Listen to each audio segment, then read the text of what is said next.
ये तो जैसे किसी का चोरी हो जाती है और कोई बताने वाला कहता है आकर के भाई तुम्हारे चोरी हो गई है और पता नहीं कितना नुकसान हुआ, अपना घर संभाल जाके। तो उसको भी अगर यदि उसने भांग ना पी रखी होगी, नशा नहीं कर रखा होगा, तो इतना ही संकेत बहुत है, वो तुरंत चल पड़ेगा अपने घर को, सो काम त्याग कर भी जाकर संभालू के कारण बना कैसे हुई चोरी। और यदि उसने शराब पी रखी है या भांग पी रखी है तो क्या वो कहेगा, एक बार फिर बताना, वो कहेगा तुम्हारे घर में चोरी हो गई। तो क्या वो ये कहेगा कि गा के सुना, और गा के सुनाएगा तो शराबी ही सुनाएगा उसको, कहेगा तुम्हारे चोरी हो गई। फिर वो जिसके चोरी होगी वो कहेगा हाँ क्या बात की, बहुत अच्छा कहा। और फिर दूसरा शराबी भी कहता है तुम्हारे चोरी हो गई, तो वो कहता हाँ इसने बहुत अच्छा बना, इसने सही गाना सुना। और दूसरा तीसरा फिर कहता है, वो भी कहता है तुम्हारे चोरी हो गई। अरे वाह भाई वाह, कमाल कर नादान। ये तो बात हुई, अगर होश में हो तो ये गाने और ये लटोटर आवश्यकता नहीं पड़ेगी आपको, ये सुरीली आवाज बना के सुनाओ। हाँ इसकी बहुत अच्छी आवाज है, ये बहुत अच्छा वक्ता है। वक्ता तो वही है, दो बात बतानी है, बिना बंदगी भैंसा की जय बोक बना कर खला, कुकर सुकर खर्ची की जगह छोड़ सकल बदला। इतना संकेत बहुत है कि अगर भक्ति नहीं की तो पशु बनोगे और फिर ऐसी दुर्गति होगी, ये बुराई त्याग दो, सब बदफैल त्याग दो। इतना ही को काफी है, इतना ही बहुत है। लेकिन हमारे 3 इंजेक्शन लग रहे, तीनों नशे के, एक रजगुण का, एक सतगुण का, एक तमगुण का। और ये इंजेक्शन इस एंटीबायोटिक ज्ञान से ही समाप्त होंगे, निष्क्रिय होंगे, अन्यथा इसका कोई विकल्प नहीं है, कोई अल्टरनेट उपचार नहीं है। तो वो भी गाने वाले भी नशे में हैं और सुनने वाले यूं कहने वाले, हाँ सुना, ओहो इसकी बहुत अच्छी वाणी, ये बड़ा अच्छा वक्ता है, क्या बात की, वो संत बड़े अच्छे प्रवचन करता है। प्रवचन में 2 अक्षर की बात होती है, भाई भक्ति करो, बुराई त्याग दो, परमात्मा का नाम लो। ये बहुत बुरा हाल होगा, पशु बनेगा, पक्षी बनेगा।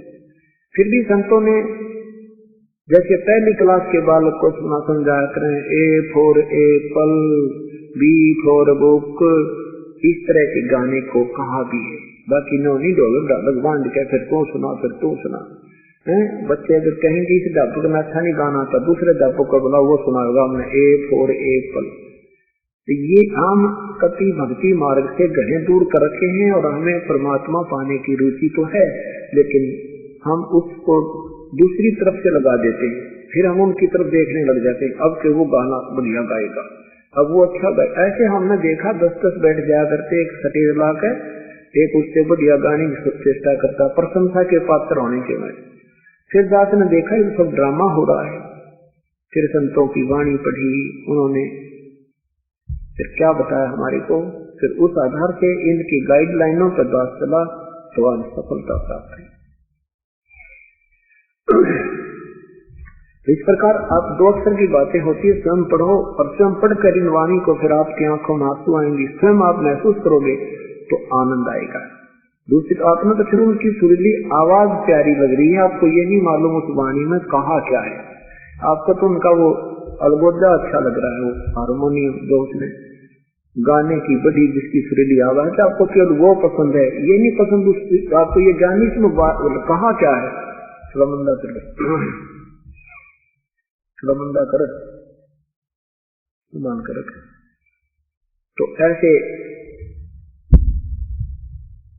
अब हमने अपने वास्तविक ज्ञान को समझना है और वास्तविकता से परिचित होना है। पहले क्या होते थे कि बीच इस डेरे में ना एक गांव में डेरा, संत रहते हैं, संत आते हैं, वहाँ गांव वाले सेवा करते हैं। ये संत ने बनाए जाकर भाई संत की सेवा करे तुम्हारा तुम्हें बेड़ा पार हो जाएगा, नहीं। ये तो हमने जैसे संत कर रहा है ऐसे करना पड़ेगा, जैसे गुरुजी कर रहे हैं ऐसे हमने करनी पड़ेगी, तब हम पार होंगे। तो ये ड्रामाबाज जितने संत हैं ये क्या कहा करते, अगर सेवक तो सेवा से पार हो जाता है, संत की सेवा करता रहे। तो एक गांव में ऐसे ही सेवा करा करते क्योंकि जैसा ज्ञान दिया गया उसी पर घोड़ी आत्मा दृढ़ हो जाती है। तो समझदार वो गांव के लोगों ने क्या देखा कि जो संत ज्यादा भक्ति करता है ना रात को, उसकी सेवा करने से घना लाभ होता है। ठीक है, कोई भक्ति कर रहा है विधिवत, उसकी सेवा करोगे आप तो थोड़ा बहुत राहत मिल सकती है, लेकिन आप कल्याण नहीं हो सकता। जैसे किसान है और किसान ने अपनी खेती बो रखी है, वो खेती काट रहा है, एक उसका मजदूर है, वो उसके निकालने के बाद वो कूड़ा कुरकट रह जाती है, उसमें कुटे, उसमें से दाने निकालो, कितना गुजारा होगा उसका। तो संत कहते हैं आप सेठ बनो। तो क्या होता है, तो उन ड्रामेबाजों ने देखा, वो रात्रि के में सत्संग यानी वो भजन करते हैं, तो श्रद्धालु लोग न्यू देखा करते। उन्होंने एक ऐसा अपना दृष्टिकोण बनाया संत भक्तों ने, भाई जो शीघ्र रात में सुबह जल्दी उठता है ना संत, और जो पहले नहाता है स्नान करता है, तो वो सही भगत है, वो ज्यादा भक्ति करता है, उसकी सेवा करने से हमें ज्यादा लाभ मिलेगा। तो क्या देखा एक कि जो पहले उठता था स्नान करके अपना कोई कपड़ा उपड़ा जो नहा के धो के सुखा देता था, उसकी पहचान कर लेते थे कि जी किसका कपड़ा है, बता देते फलाने संत का है, वो उस कमरे में बैठा है। तो सभी उसके पीछे उसी की सेवा में लग जा करके, भाई वक्त से उठता है और भजन करता है, इससे ज्यादा बात है। तो एक पाखंडी सा और संत आ गया उससे के साथ, उसने देखा भाई सारे इसकी सेवा कैसे करते हैं, ये लोग बेवकूफ तो इतनी भक्ति भी ना करता दिखता, हम भक्ति भी करते हैं, हमने ये पूछते को नहीं। तो उसने देखा कि यू वक्त से उठता है और सुबह नहा लेता है, वक्त से नहा के यू फेर सो जाता है, और ये नहीं सोचे यू बदन करता होगा, इसका कपड़ा टंगा दिखा है कि इसकी इसलिए ये इसकी सेवा करते हैं। तो उसने क्या किया, इसी सर्दी में वक्त से नहा तो जाता नहीं भाई, उसने ये सोचा कि नहा तो मैं सकता नहीं इतना वक्त उठकर सर्दियों के दिन, वो क्या करे, एक कपड़ा पानी में धोकर अपना लंगोट और सुखा दे और आप सो जाओ, फिर उससे भी पहले टाइम दे सुखा दे। तुमने देखा भी श्रद्धालुओं ने, भाई ये साधु वक्त उठता है, तो वो सारे उसने छोड़कर उसकी सेवा करने लगे। तो वो कहने लगा ना काट्या ना तेरा रोग है, हाँ अब तुम बोला मैंने पता लग गया कैसी कहानी है सारी। तो हम ऐसे मूर्ख बना रखे इन्होंने, अब हमने स्वयं सावधान होना पड़ेगा और परमात्मा पाने की विधिवत जो है ना मेहनत करनी पड़ेगी, प्रयत्न करना पड़ेगा। अब कौन है वो परमात्मा, कैसा है वो प्रभु। एक समय की बात है, एक शेख फरीद नाम के एक महापुरुष, मुसलमान, पवित्र मुसलमान धर्म में उनका जन्म था। अब जिन्होंने परमात्मा चाहिए वो उसको आभास होता है, वो चलता रहता है, वो किस संतों से भी मिलता है और अपनी परंपरागत पूजाएं भी करता रहता है। शेख फरीद जी बचपन में बहुत नटखट थे, बहुत शरारत करते थे। उनकी माता जी बहुत दुखी हो जाती थी, रोज लाने आया करते थे, 2 मिनट भी घर में नहीं टिका करता। तो उसकी माँ ने सोचा इसको कैसे इसको टिकाऊं, कैसे यो बाज आवर शरारत कर लेते हैं। तो उसने कहा बेटा तू भगवान भजा कर, अल्लाह को याद किया कर, नमाज कर बेटा, जा तुझे नमाज करना सिखाती हूँ। तो श्री शेख फरीद जी ने कहा कि मुझे क्या मिलेगा माँ, क्या देगा अल्लाह मुझे। अब शेख फरीद जी को ये खजूर बहुत अच्छे लगते थे, रुचिकर उसका फेवरेट फ्रूट था। तो माँ ने कहा बेटा तुझे अल्लाह खजूर देगा, कितने देगा, खूब कितने खाना, सब कहाँ सब कैसे देगा बता मुझे, कैसे करते हैं नमाज। माँ ने एक कपड़ा बिछा दिया और कहा कि तुम यूं कहीं जाइए, जैसे कहते रहना हे अल्लाह मुझे खजूर दे, हे बोलिए ना, उसकी आवाज ना करना, मन मन में करिए, हे अल्लाह मुझे खजूर दे, और मैं जब तक नहीं कहूं इतना आंख मत खोलिए। अब ठीक है माता जी। अब माँ ने जब काम करना हो ना, यदि श्राद्ध करेगा तो काम करना हो तब कह दे आजा भाई, उसको कपड़ा बिछा दे और उसको कह दे तू ऐसे कहता रहे, मैं जब तक कहूं नहीं आंखें नहीं खोलनी तूने। अच्छा माता जी, नहीं तो अल्लाह खजूर नहीं देगा तुझे। ठीक है माता जी।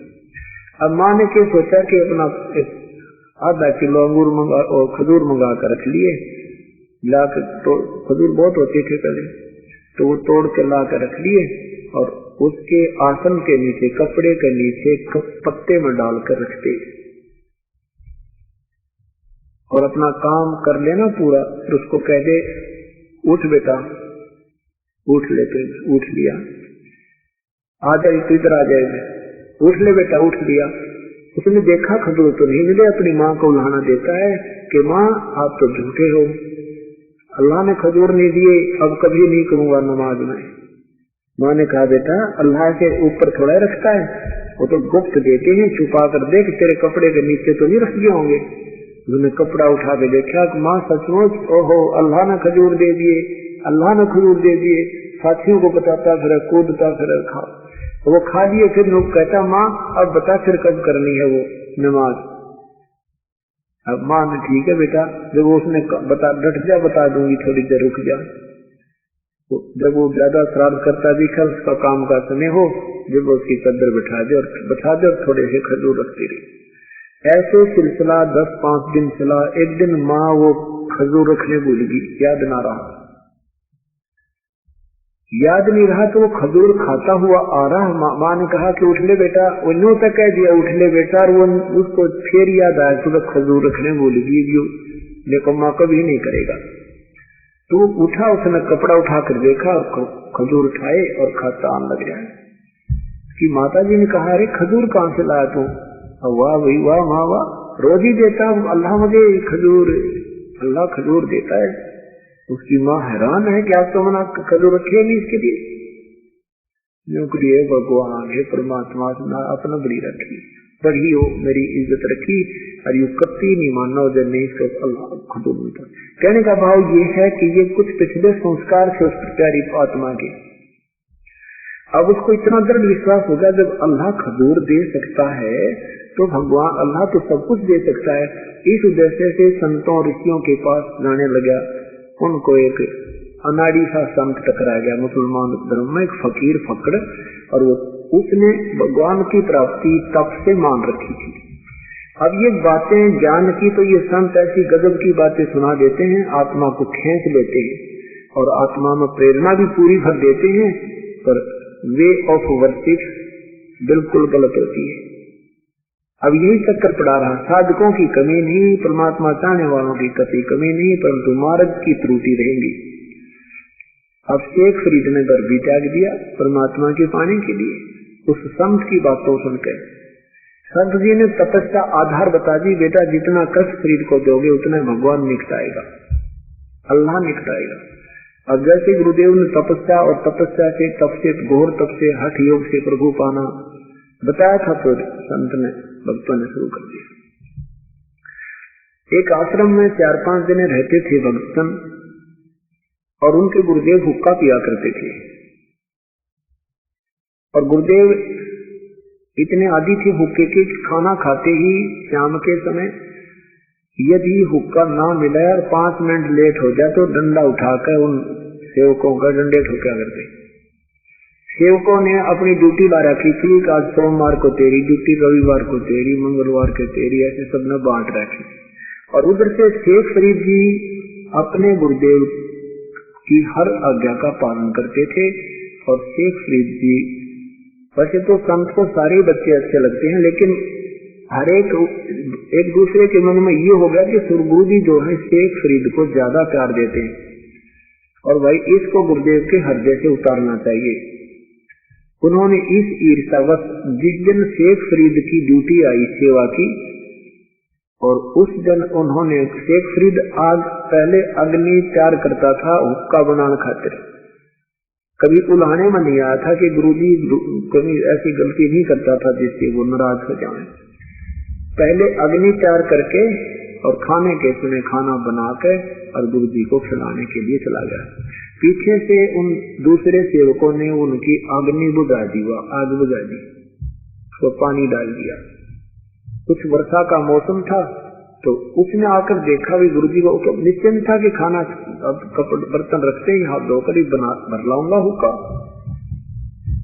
तो कहने का भाव ये है कि वो जब हुक्का भरने गया वो तो धीरे धीरे जा रहा था, उसने जाकर देखा अग्नि है नहीं, और फिर घबरा गए, भगवान आज तो गुरुजी नाराज हो जाएंगे, और यदि गुरुजी नाराज हो गए तो मेरा ये जीवन विफल हो जाएगा। साथ में थोड़ी सी दूरी पर 1 किलोमीटर की दूरी पर गांव था। सनम उठाकर हुक्के की और भाग लिया। जाकर वहां एक माई ऐसे वर्षा के मौसम में चूल्हे में अग्नि जला रही थी, आंखें धुआं फूंक मार रही थी, आंखों में धुआं लग रहा था, अब पानी गिर रहा था, वो अग्नि बलकर नहीं दे रही थी, कभी बला थी, कभी जले थी, कभी बुझ जाती थी लकड़ियां। अब शेख फरीद जी बहुत शीघ्रता से गया और कहा, माई अग्नि दे दो, माई मुझे अग्नि दे दो थोड़ा सा।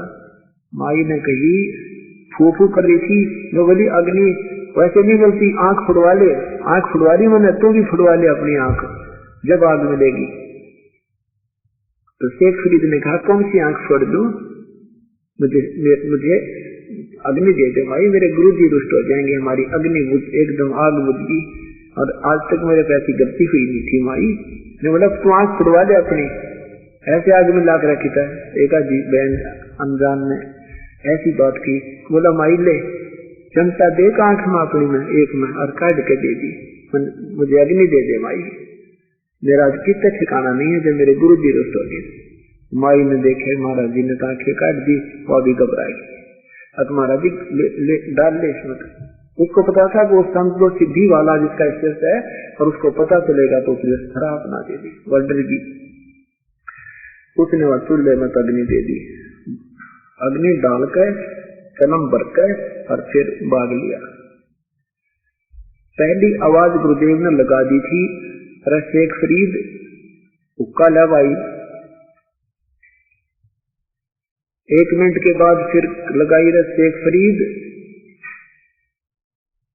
अब दूर से आ रहा था, उसने भी सुन गया, गुरुजी की आवाज आ गई। तीसरी आवाज लगाई, रे शेख फरीद कहाँ मर गया तू। अब तीसरी आवाज पीछे से गुरुजी की लाठी उठा करती, तो स्पीड खींची, आ गया गुरुजी, आ गया गुरुजी, आ गया गुरुजी। अरे कहाँ चला गया। और उसने क्या किया, वो आंख तो निकाली थी, उसका ऐसे रुमाल एक कपड़ा बांध लिया, वो आंख उड़े पड़ी उस माई के घर पे, ऐसे कपड़ा बांध के और आ गया गुरुजी, आ गया गुरुजी। 3 नंबर कभी हुक्के पर गुरुजी ने कहा, बेटा ये आंख का क्या लग गया। अगर दया है गुरुजी आपकी, दया है गुरुजी आपकी, ना बताई।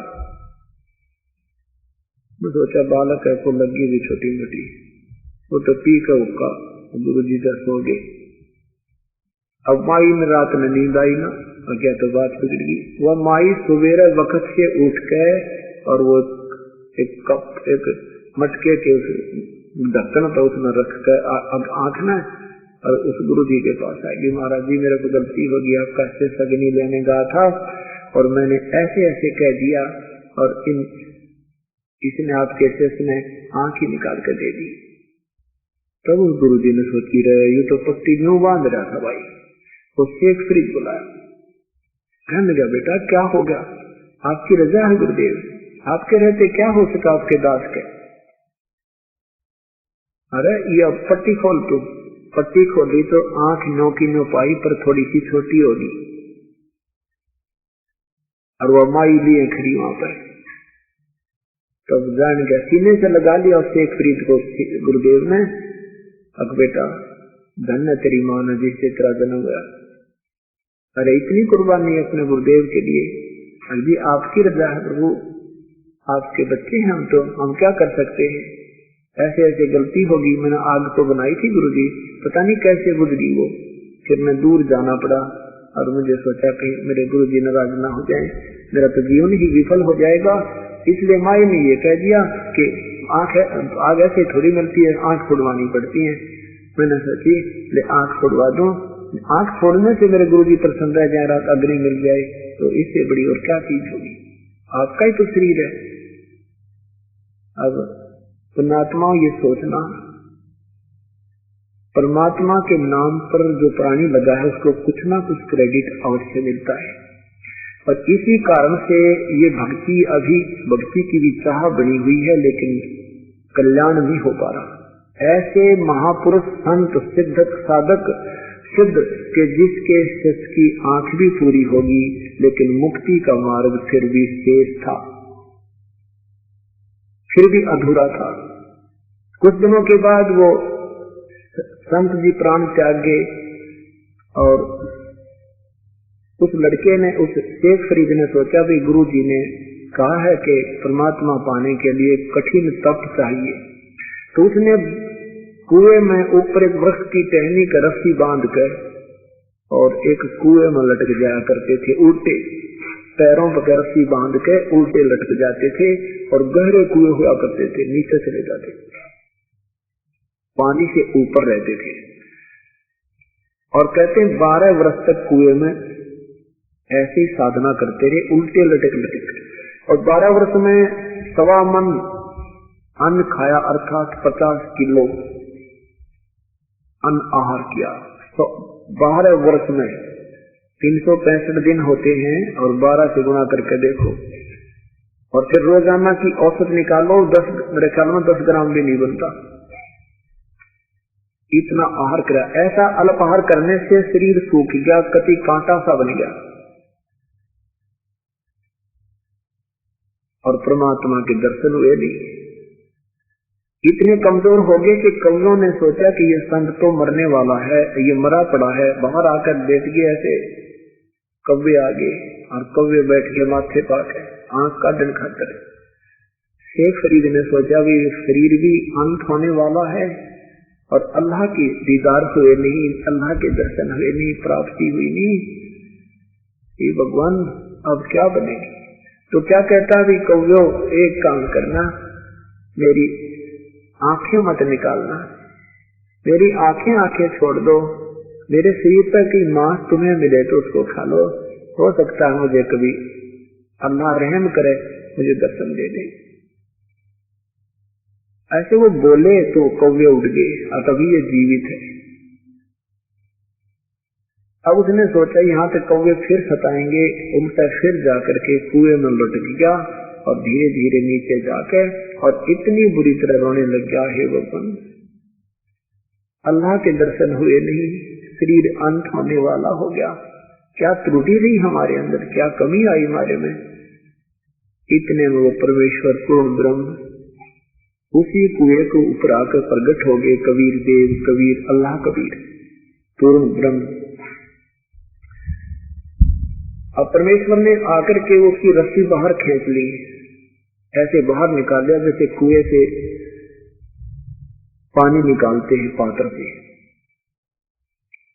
अब शेख फरीद ने सोचा ये कोई शरारती व्यक्ति आ गया है, तुझे बाहर निकाल रहा है, क्योंकि पहले भी जैसे गवाले होते थे पाली, वो पकड़ कर रस्सा शेख फरीद का ऐसे हिला देते थे, वो बेचारा कभी इधर लगता था कभी इधर लगता था, तो उनको बच्चे चले जाते थे ऐसे कर करा के 2 बार हिलाकर। तो उसने सोचा आज बिल्कुल शरारती आ गया, इसने हमें बाहर ही निकाल लिया। तो ऐसे उल्टा लटके लटके जो परमात्मा ने बिल्कुल बाहर निकाल लिया और ऐसे पकड़ रखा उसको। शेख फरीद कहता है, भाई मुझे क्यों दुखी करता है, मैंने क्या बिगाड़ा है तेरा, मैं अपना काम कर रहा हूं, आप अपना काम करो। परमेश्वर ने कहा आप क्या कर रहे हो भगतजन, कि मैं अल्लाह की प्राप्ति के लिए प्रयत्न कर रहा हूं, अल्लाह के दर्शनार्थ मैं भक्ति कर रहा हूं, साधना कर रहा हूं। परमात्मा ने कहा कि मैं अल्लाह हूं, मैं परमेश्वर हूं।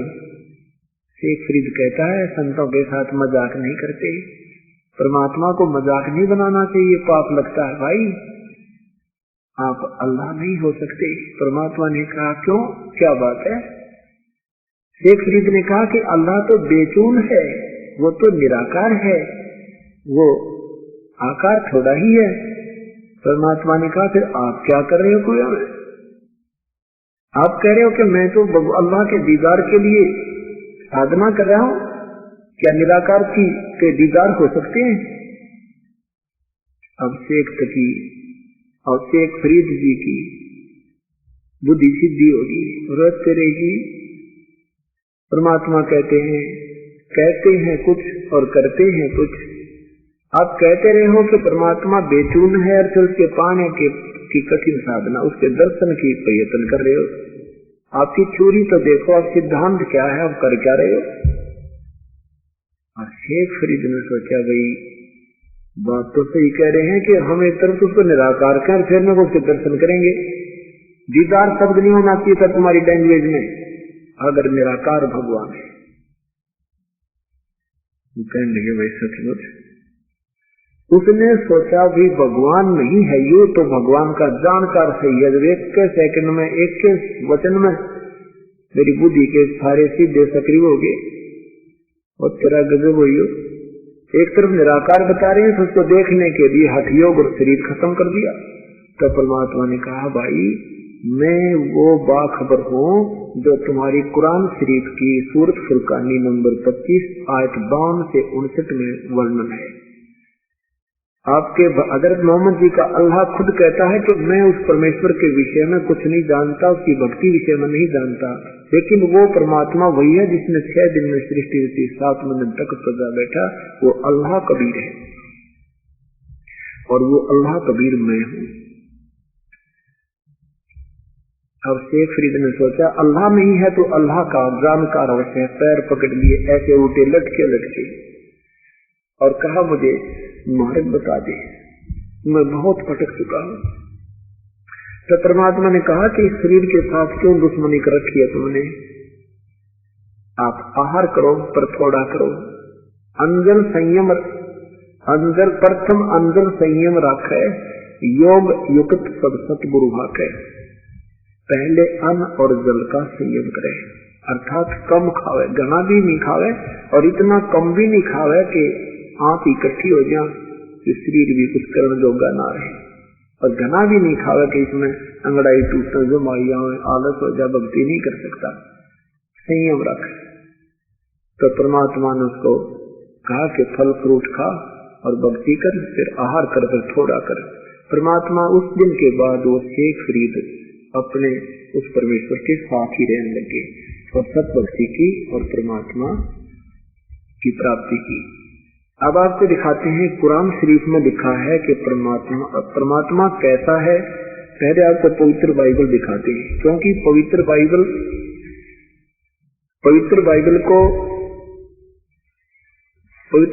की जानकारी, पवित्र बाइबल का ही ज्ञान पवित्र कुरान शरीफ में बहुत ज्यादा है। लगभग 40% पवित्र बाइबल का ही वर्णन है और पवित्र बाइबल को और कुरान को ये सभी मुसलमान भी और ईसाई भी बहुत ही ऑथेंटिक मानते हैं। 1 नंबर पर बाइबल है, दूसरे नंबर पर ये अन्य कुरान आती है, ऐसा उनका सभी का मानना है। तो अभी तक किसी ईसाई, पवित्र ईसाई धर्म के अनुयायी को पूछ कर देखो कैसा है भगवान, अंग्रेजी में बोलेंगे गॉड इज फॉर्मलेस, परमात्मा निराकार है। और पवित्र बाइबल को वो 1 नंबर का शास्त्र मानते हैं। पवित्र बाइबल कहता है परमात्मा मनुष्य जैसा साकार है।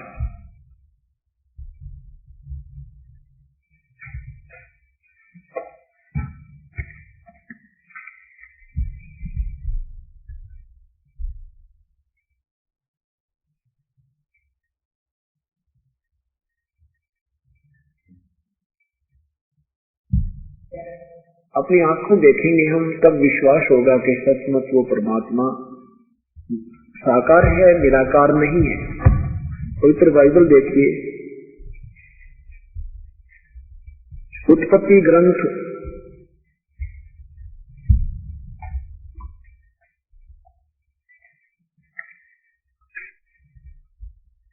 ये है बाइबल, पवित्र शास्त्र बाइबल। और इनके ये कहां से छपा है,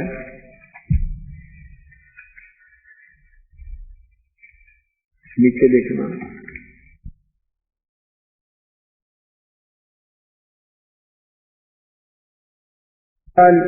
बाइबल लिटरेचर 67 बरका रोड, किल्पक, चेन्नई, मद्रास से। और इसके बिल्कुल स्टार्ट में ही है उत्पत्ति ग्रंथ में, बिल्कुल स्टार्ट ही यहाँ से होता है उत्पत्ति। यहाँ देखिएगा विश्व की सृष्टि 7 दिन में कैसे सृष्टि रची परमात्मा ने, ये देखना। सृष्टि के 7 दिन, पहला दिन, दूसरा दिन, तीसरा दिन, और ये नीचे देखो चौथा दिन, और यहां देखना ये 5वां दिन, और नीचे छठा दिन आपको पढ़ाते हैं। छठे दिन में क्या रचा भगवान ने। फिर परमेश्वर ने कहा कि पृथ्वी से एक एक जाति के जीव, प्राणी आदि, घरेलू पशु, रेंगने वाले जंतु, पृथ्वी के वन पशु जाति जाति के अनुसार उत्पन्न हो, वैसा ही होगा। फिर तो परमेश्वर ने पृथ्वी के जाति जाति के वन पशुओं आदि, फिर परमेश्वर ने कहा कि हम मनुष्य को अपने स्वरूप के अनुसार, फिर परमेश्वर ने कहा हम मनुष्य को अपने स्वरूप के अनुसार अपनी समानता में बनाए। यहाँ नीचे देखो, तब परमेश्वर ने मनुष्य को अपने स्वरूप के अनुसार उत्पन्न किया, अपने स्वरूप के अनुसार परमेश्वर ने उसको उत्पन्न किया, नर और नारी करके उसने मनुष्य की सृष्टि की। तो परमात्मा कैसा हुआ? मनुष्य जैसा। पवित्र बाइबल बता रहा है।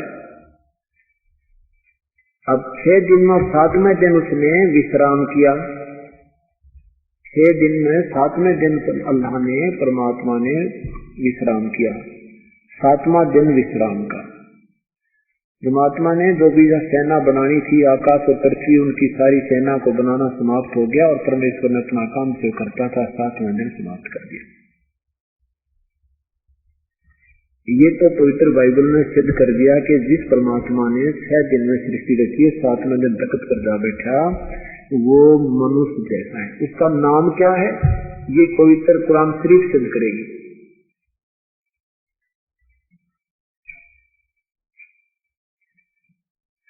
ये देखिएगा कुरान शरीफ,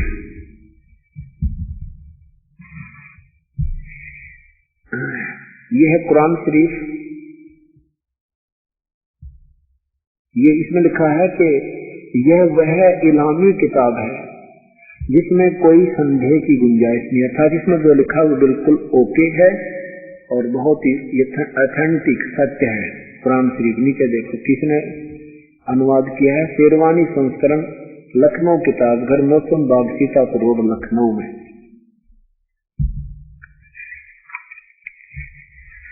ये कुरान शरीफ ये है, नीचे देखना। लखनऊ किताब, प्रकाशक है लखनऊ किताब घर, मौसम बाग, सीतापुर रोड, लखनऊ। और इसमें कुरान, इसमें है सूरत फुरकानी,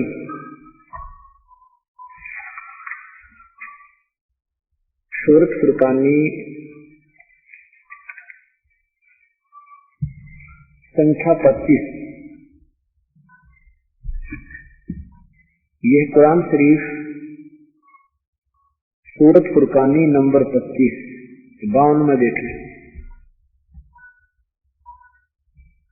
इसमें क्या लिखा है कि फला तुतियल काफिरीन व जाहिदहुम बिही जिहादन कबीरन।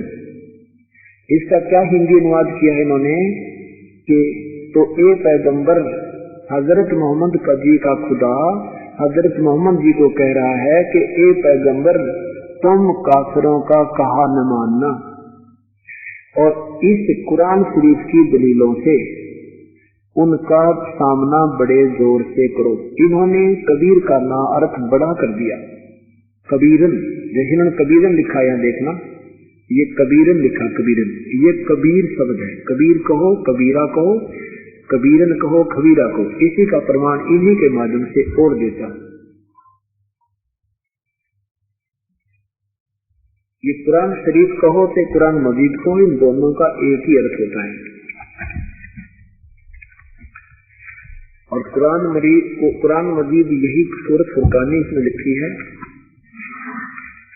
इसमें कबीरा लिखा, कबीरा, इसका शब्द इन्होंने कबीर लिखा, कबीरा।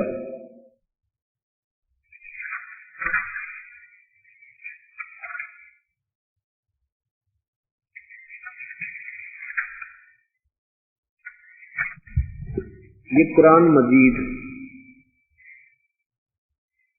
ये वही ज्यों की तुम है, इसमें आगे पीछे लिखी आयतें सिर्फ इतना अंतर है।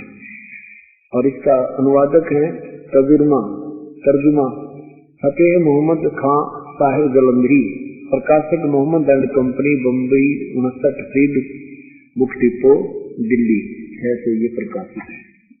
और यही है कुरान मजीद। शरीफ की जगह इन्होंने मजीद लिख दिया बस। शुर फुरकानी 25 और लू का नो वही लाइन उसी तरह। ये 52 में क्या लिखा है ये देखिएगा। फला तुतियल काफिरिन व जाहिदुम बिही जिहादन कबीरा। यहाँ कबीरन लिखा, इसमें कबीरा लिखा है, बस इतना, एक ही बात है। कबीर कहो, कबीरा कहो, खबीरन कहो, ये उसी परमात्मा का अपनी अपनी लैंग्वेज में बोलते हैं। जैसे गॉड को गॉड भी बोल देते, गॉड तो हिंदी में लिखेंगे उसको गॉड भी लिख जाते, गॉड लिखना हिंदी लिखेंगे तो यही बात है।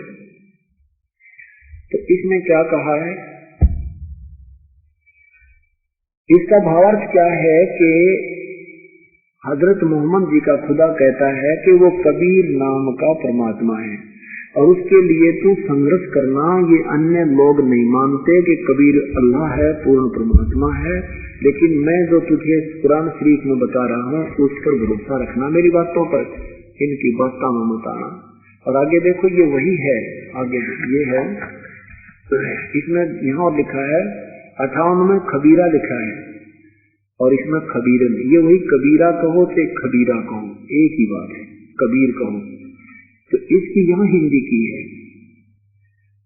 इसमें देखना 58 में, हम यहाँ से चलते हैं 57 से। और एक पैगंबर उस जिंदा,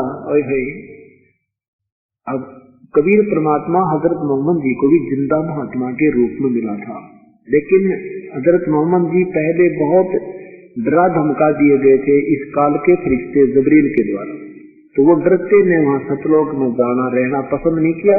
लेकिन अब आकाशवाणी के माध्यम से और उसके शरीर में प्रवेश करके हजरत मोहम्मद का खुदा कह रहा है कि ए पैगंबर उस जिंदा पर तू भरोसा रखना जो कभी मरने वाला नहीं है, वो वास्तव में अविनाशी है, और तारीफ के साथ उसकी पाकी बयान करते रहो, और वह अपने बंदों के गुनाहों से काफी खबरदार है। इन्होंने यहाँ बड़ा कबीर का अर्थ बड़ा कर दिया। वो कबीर जो है सब गुनाहों के माफ करने वाला है, वो पाप विनाशक है, इसका अर्थ ये बनता है। यहाँ देखना 59 में लिखा कि ये वही परमात्मा है कबीर जिसने आसमानों और जमीन और जो कुछ उनके मध्य है बीच में है सबको 6 दिन में पैदा किया, फिर तख्त पर जा विराजा, वह अल्लाह बड़ा। इन्होंने अल्लाह कबीर, कबीर को अल्लाह बड़ा लिख दिया, यह लिखना था वह अल्लाह कबीर, वह अल्लाह कबीर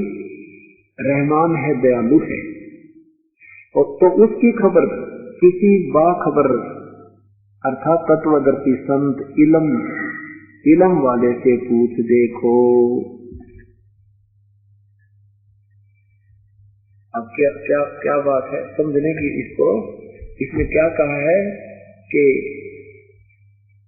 हजरत मोहम्मद जी का खुदा कह रहा है कि मैं उस परमेश्वर के बारे में उसकी विधि प्राप्त करने की नहीं जानता, लेकिन उस परमात्मा की प्राप्ति करनी है तो किसी बाखबर यानी तत्वदर्शी संत को ढूंढ लो, वो ही बताएगा वो परमात्मा को कैसे प्राप्त हो जाता हो सकता है। और वही है जिसने 6 दिन में सृष्टि की 7 महीने तक प्रजा विराजा, उसी से पूर्ण मोक्ष संभव है। और यही पवित्र गीता जी अध्याय नंबर 4 के मंत्र 34 में कहा है।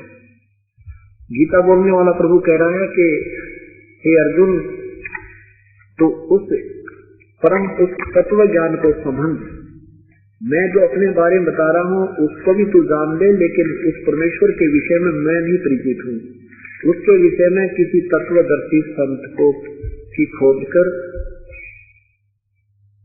श्रीमद् भगवत गीता जय दयाल गोविंद का 34 अध्याय, और यहाँ देखो 4 अध्याय नंबर 4 ये 34 श्लोक है। उस ज्ञान को, गीता बोलने वाला प्रभु कह रहा है, उस ज्ञान को तू तत्वदर्शी ज्ञानियों के पास जाकर समझ, उनको भली भांति दंडवत प्रणाम करने से, उनकी सेवा करने से, कपट छोड़कर सरलता पूर्वक प्रसन्न करने से वे परमात्म तत्व को भली भांति जानने वाले ज्ञानी महात्मा तुझे उस तत्व ज्ञान का उपदेश करेंगे। मैं नहीं जानता उस परम पिता के विषय में, क्योंकि कहते हैं, धर्मदास जी ने पूछा, है भगवान ये जो ज्ञान आपने बताया है, ये तो आज तक किसी ने हमें नहीं बताया। क्या ये वेद कतेब झूठे हैं सारे? परमात्मा ने कहा नहीं, वेद कतेब झूठे ना भाई, झूठे हैं जो समझे नाही। झूठे तो वह है जो समझे को नहीं। वेद कतेब कति झूठे नहीं। कतेब ये कुरान शरीफ आदि 4 पुस्तकें, और वेद आप जानते ही 4 ही वेद हैं, 4 ही कतेब हैं।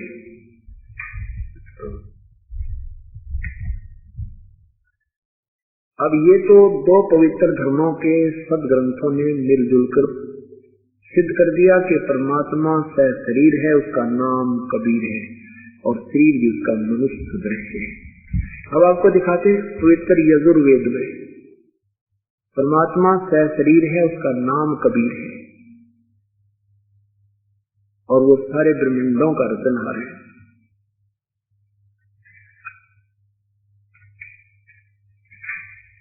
अध्याय नंबर 1 का मंत्र नंबर 15 में अग्नि तनुरसी शब्द आया था, लेकिन महर्षि दानंद जी ने उसका अनुवाद नहीं किया, क्योंकि वो परमात्मा को निराकार, अपने सत्यार प्रकाश में परमात्मा को उन्होंने निराकार दिखाया। अपनी उस सोच को ऊपर रखने के लिए पवित्र वेदों का ज्ञान भी गुमा दिया कि किसी को समझ में न आ जाए। यजुर्वेद महर्षि दानव सरस्वती द्वारा लिखा गया है। अनुवाद किया गया, लिखा नहीं, अनुवादित। ये तो वेद तो अनादि है, ये बिल्कुल मूल संस्कृत सही है। अग्नि तनुरसी वाचो विसर्जनम देव वित्तेत्वा ग्रीसम आदि आदि, नीचे देखो। तो इसमें ये अग्नि शब्द कहीं पर भी नहीं है। यहाँ देखिए संस्कृत में, ये ब्रैकेट में संस्कृत है, ये वृद्धग्रावा अति वांस प्रत्यय, इसमें कहीं भी अग्नि शब्द नहीं है। ये देखो, कहने का भाव यह कि 11 शब्दों के अर्थ नहीं किए स्वामी जी ने, कि कहीं किसी को पता ना लग जा और पोल खुल जा तेरी। ये फिर आगे चला, क्योंकि यजुर्वेद का इन्होंने अध्याय, पूरे यजुर्वेद का अनुवाद किया है। अब 5वें अध्याय के प्रथम मंत्र में 2 बार लिखा है, इसको छुपाए कैसे? 5वें अध्याय के अंदर 2 बार लिखा, अग्नि तनुरसी विष्णुवे त्वा सोमस्य तनुरसी। अग्नि तनुरसी विष्णुवे त्वा सोमस्य तनुरसी। तनु मानसी, देखो यहाँ कैसा अनुवाद किया महर्षि जी ने कि हे मनुष्यों, तुम लोग जैसे मैं जो हवि, अग्नि माने बिजली प्रसिद्ध रूप कर दिया है। अग्नि के तनु शरीर, तनु माने तो शरीर कर दिया, ठीक है। असी माने है, और अग्नि माने बिजली प्रसिद्ध रूप। देखो इधर, अग्नि के, अग्नि माने परमात्मा होता है, इन्होंने आप ही ठोक कर कहा है। और स्वयं भी इन्होंने फिर अग्नि माने परमेश्वर, अग्नि माने परमेश्वर, न जाने कितनी बार लिखा है।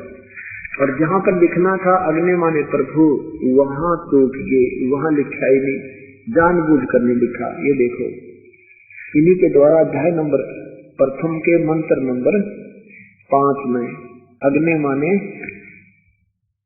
सत्य उपदेश करने वाले परमेश्वर, अग्नि माने परमेश्वर स्वयं दिख रही है। आगे देखो, ये 5 में, और यहाँ देखो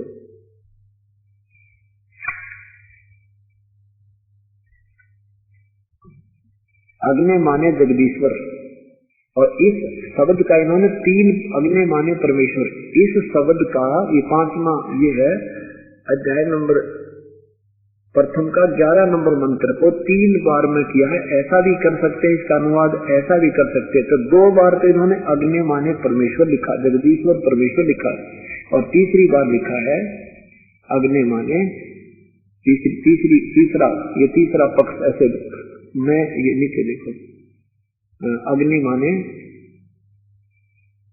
तीसरी बार में इसने अग्नि माने अग्नि लिख दिया है। 2 बार तो ये कह रहे हैं अग्नि माने परमेश्वर करके अनुवाद किया है, और तीसरे में किया कि अग्नि भी हो सकता है। तो अगर हम यहाँ हो सकता ही लेकर लिख ले कि अग्नि माने परमेश्वर भी लिख दे तो उस परमेश्वर से अश्लील हो जाता है। इन्होंने महर्षि दानंद जी ने ऋग्वेद प्रथम मंडल का अनुवाद स्वयं किया है, और बिल्कुल प्रारंभ में ही कहा है कि जहाँ अग्नि का अर्थ मिले, उस अग्नि शब्द मिले उसका अर्थ अग्नि समझना, परमेश्वर समझना। अग्नि माने आग तो आम बालक बता देगा, और ऐसे धार्मिक सदग्रंथों में जो महिमात्मक शब्दों के अक्षरों का ज्ञान संत ऋषि ही बताया करते हैं। तो इन्होंने स्वयं कहा है, देखिए ऋग्वेद हिंदी भाषा प्रथम मंडल महर्षि दानव सरस्वती द्वारा ही इसका अनुवाद है। बस एक ही मंडल का किया और नहीं किया, बाकी उसके बाद इनकी मृत्यु हो गई थी।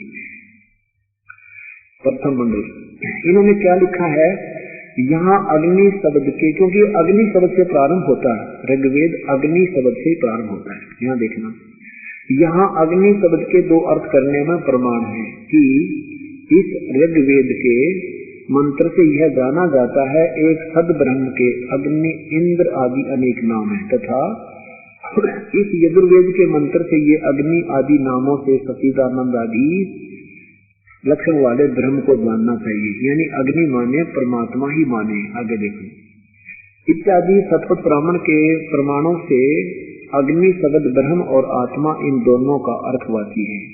इस प्रमाण से अग्नि शब्द से प्रजा शब्द करके भौतिक प्रजापति शब्द से ईश्वर का ग्रहण होता है। इस प्रमाण से सत्याचरण के नियमों का जो यथावत पालन करना तो वही व्रत कहता है। इस व्रत का पति परमेश्वर होता है। तो यहाँ इस ऋग्वेद के प्रमाण से ज्ञान वाले तथा सर्वज्ञ प्रकाश करने वाले विशेषण से अग्नि शब्द करके ईश्वर का ग्रहण होता है। अग्नि माने परमात्मा समझना चाहिए। और इन्होंने फिर इसका अनुवाद भी किया, ये देखना अपने ही कलम से। अग्नि शब्द से ईश्वर, अग्नि शब्द से ईश्वर मानना चाहिए। यहाँ देखो, और सद्गुण वाला भौतिक अग्नि, इन 2 ही अर्थों का ग्रहण होना चाहिए। यानी अग्नि माने परमात्मा मानना चाहिए। आगे देखो, फिर यहाँ अपनी कलम से इस श्लोक मंत्र नंबर 2 में अग्नि माने वह परमेश्वर, ठीक देखो 5 पृष्ठ पे, ये देखो अग्नि माने अग्नि ना अच्छी प्रकार ईश्वर, अग्नि माने ईश्वर। नीचे देखो अग्नि माने परमेश्वर। और यहाँ इन्हीं की हिदायत से, इन्हीं के कहने से, इन्हीं के बताए अनुसार एक महात्मा ने अपनी श्याम वेद का अनुवाद किया महर्षि दानंद जी के हिदायत के अनुसार, इनके बताया अनुसार। तो इन्होंने क्या किया है, ये है यजुर्वेद और सामवेद इकट्ठा जल्द किया है। इनमें सिर्फ इन्होंने किताब का साइज बदल दिया है, बाकी यजुर्वेद वही है जो का तो भाषा भाष्य है। और ये इनका कौन अनुवादक है, श्री वेद भिक्षुक जी, मुखमेलपुर दिल्ली वाले महात्मा आर्य समाजी। महर्षि दानंद जी की मृत्यु के उपरांत उन्होंने अनुवाद किया है। प्रधान कार्यालय दानंद संस्थान वेद मंदिर महात्मा वेद भिक्षु सेवा आश्रम मुखमेलपुर दिल्ली से इसका अनुवाद है। एक अनुवादक ने क्या लिखा है, बिल्कुल सही महर्षि दानंद जी की हिदायतों का पालन किया है कि जहाँ अग्नि शब्द हो वहाँ परमात्मा समझना चाहिए। श्याम वेद प्रारंभ होता है, श्याम वेद भाषा भाष्य और प्रथमोध्याय। इन्होंने जहाँ भी अग्नि शब्द है, अग्नि माने हे ईश्वर, अग्नि माने हे परमेश्वर, अग्नि माने ईश्वर को, अग्नि माने परमेश्वर, अग्नि माने हे ईश्वर, अग्नि माने हे ईश्वर, अग्नि माने परमेश्वर। फिर देखो अग्नि माने हे ईश्वर, अग्नि माने हे परमेश्वर, अग्नि माने हे परमेश्वर, अग्नि माने हे परमेश्वर, अग्नि माने हे परमेश्वर। और भी जहां देखो बहुत गुणे, बिल्कुल रंगीन, ये इन्होंने ये सही किया है अनुवाद। और महर्षि दानव जी ने जहां अग्नि तनुरसी परमात्मा छह शरीर है, ईश्वरे तवा सोमच से तनुरसी, सर्व पालन करता परमात्मा अमर पुरुष। सोमस्य माने अमर पुरुष, सोम माने अमर और सोमस्य माने अमर पुरुष का शरीर है, उसका नाम कबीर है। वो कबीर अंगारी अति, जैसे कल भी दिखाया था, परसों दिखाया था, फिर दिखाते, क्योंकि हर समय स्टूडेंट बदलते रहते हैं, श्रोता बदलते रहते हैं। थोड़ा सा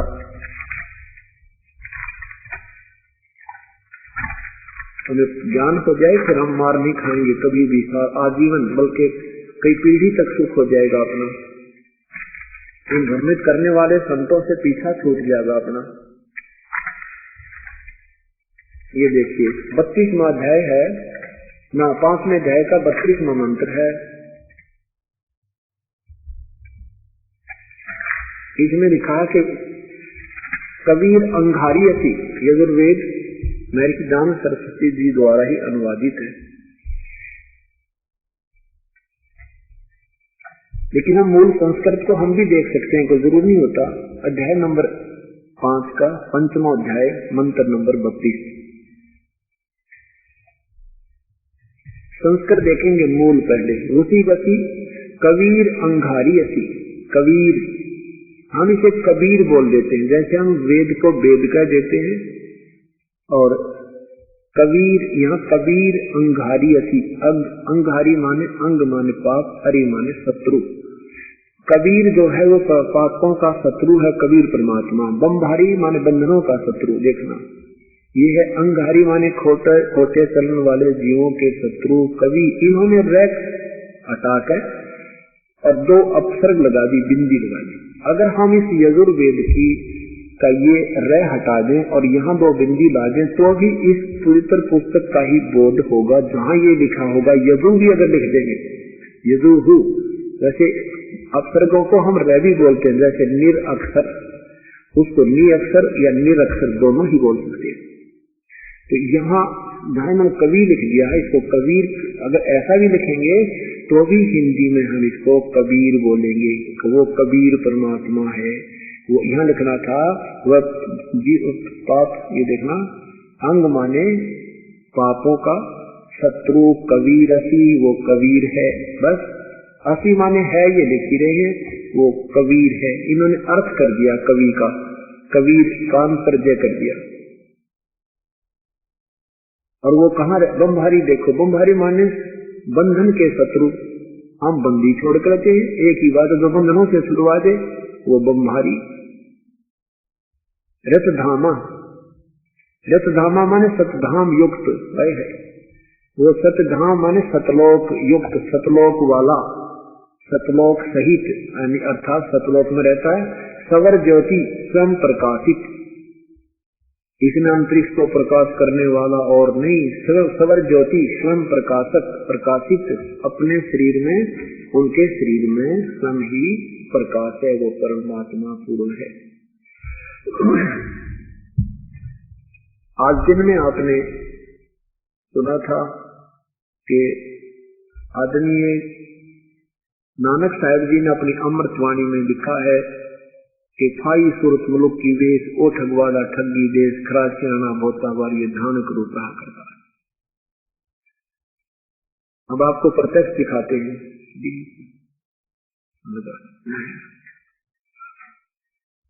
अब आप स्वयं देखिएगा सीडी में कि पवित्र ग्रंथ गुरु ग्रंथ साहिब के अंदर लिखा है और उसमें सतत प्रमाण है। और किसी आज सिख धर्म के अनुयायी से पूछें परमात्मा कैसा, वो कहते हैं निराकार है। क्योंकि श्री नानक साहिब जी की दोनों प्रकार की वाणी इसमें जमा है, लिखी गई है गुरु ग्रंथ साहिब में। ये पहले वाली भी जब वो परमात्मा को केवल निरंकार एक ओंकार मानते थे, उसके बाद ये अमर वाणी साक्षात्कार होने के बाद भी प्रभु की लिखी गई है। तो उसने फिर स्पष्ट किया है कि वो कबीर नाम हो अल्लाह का और वो दुल्हा रूप में आए थे वो पूर्ण परमात्मा है, सारी सृष्टि का संहार है।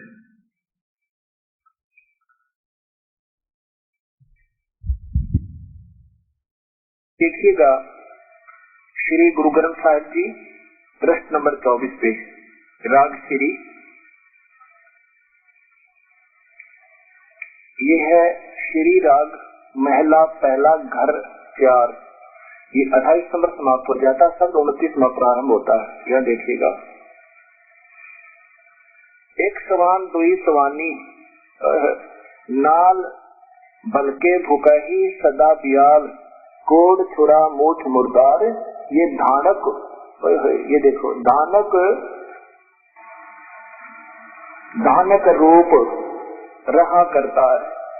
मैं पथ की बंधन करने की कार, वो बिगड़ रूप रहा विकराल। तेरा एक नाम तारे संसारे, तेरा एक नाम तारे संसार। मैं एहा आस एहो आधार रहाऊ। मुख निंदा आखा दिन रात, पर घर जो ही नीच मनात। काम क्रोध तन वसे चंडाल। ये धानक रूप रखा करतार। हाही सूरत ओह सूरत, हाही सूरत देखो मुल्की वेश ओ ठगवाड़ा ठगी देश। खरा सियाना बहुता भार, धानक रूप रहा करतार। ये धानक रूप रहा करतार। मैं कीता ने जाता हराम खोर, वो किया दुष्ट मुह जैसा दुष्ट चोर। नानक नीच कह विचार, ये धानक रूप रहा करतार। धानक रूप रहा करतार। बताओ फिर देख लीजिए, मैं कीता में जाता हराम खोर, वो किया मुँह जैसा दुष्ट चोर। नानक नीच कह विचार। ये विचार देखो, विचार बोला है। विचार को पंजाबी में बै बोलते हैं, और यही फिर कबीर बै को कबीर लिखा जाता है, बै बोला जाता है। नानक नीच कह विचार, ये धानक रूप रहा करतार। धानक रूप रहा करतार। अब आपको एक प्रमाण और दिखाते हैं, जहाँ सीधा कबीर नाम लिखा है प्रश्न नंबर 721 पर। अब आप देखिएगा, वही श्री गुरु ग्रंथ साहिब जी पंजाबी लिपि प्रश्न नंबर 721। ये प्रश्न नंबर 721 है। और नीचे देखिएगा, इसके अंदर जहाँ से सब प्रारंभ होता है, एक अर्घ, ये देखिएगा, एक अर्घ गुप्तम पेश तोदर गोस कून करतार। हक्का कबीर करीम तू, ये सब देखिएगा जान के। हक्का कबीर करीम तू, हक्का कबीर माने सच कबीर। हक्का कबीर करीम तू, और दयालु तू, बेऐब परवरदिगार। आगे चलिए, दुनिया मुकामे फानी तहकीक दिलदानी। ममसर मोई अजराइल गिरफत जल ऐश नदानी।